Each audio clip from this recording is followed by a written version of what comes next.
എനിക്ക് 1,00,000 പ്രകാശവർഷം അകലെയുള്ള ഒരു സ്ഥലത്തേക്ക് യാത്ര ചെയ്യണം. എങ്ങനെ സാധിക്കും? 1,00,000 പ്രകാശവർഷം എന്ന് പറയുന്നത് പ്രകാശം 1,00,000 വർഷം യാത്ര ചെയ്യുന്ന അത്രയും ദൂരമാണ്. ഒരു സെക്കൻഡിൽ പ്രകാശം യാത്ര ചെയ്യുന്നത് 3,00,000 കിലോമീറ്ററിന് അടുത്തുള്ള ദൂരമാണ്. അപ്പോൾ 1,00,000 വർഷം എത്രത്തോളം ദൂരമായിരിക്കും പ്രകാശം യാത്ര ചെയ്യുന്നത്? നമുക്ക് ചിന്തിക്കാൻ പോലും സാധിക്കാത്ത വലിയൊരു സംഖ്യയാണ്. വേണമെങ്കിൽ നമുക്കത് കൂട്ടി നോക്കാൻ പറ്റും. പക്ഷേ അങ്ങനൊരു യാത്ര സാധ്യമാണോ? സാധ്യമാകും.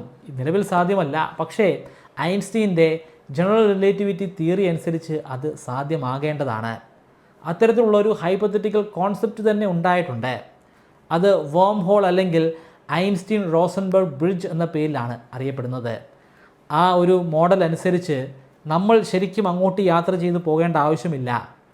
ഈ സ്പേസിനെ നമുക്ക് അത്തരത്തിൽ യാത്ര ചെയ്യിപ്പിച്ച് നമ്മൾ ആഗ്രഹിക്കുന്ന സ്ഥലത്ത് എത്തിച്ചേരാൻ സാധിക്കും. ഇത്തരത്തിലുള്ള ശാസ്ത്ര വീഡിയോകൾ കാണാൻ താല്പര്യമുണ്ടെങ്കിൽ ഈ ചാനൽ ഒന്ന് സബ്സ്ക്രൈബ് ചെയ്യുക.